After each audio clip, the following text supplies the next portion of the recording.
So yan, natanggal na natin siya. Kung nasusubaybay nyo sa YouTube ko, itong slider piece natin, about 3 months ago yata, pinalitan natin to ng bago. Tapos masikip na siya. So ngayon, maluwag na naman. Ayun ang natatanggal. So ito talaga, maintaining talaga yung slider piece.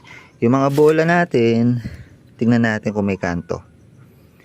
Bilog na bilog pa naman, oh. So ito, sa mga bola, titingnan nyo, kapag naglinis kayo, tignan nyo kung may kanto. Kapag may kanto kasi, hindi naman siya necessarily hindi na pwede. Mahihirapan siyang umangat.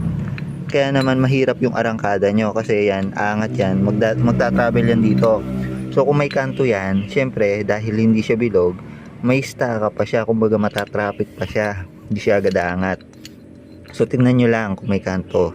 So sa akin wala naman siyang kanto, good thing.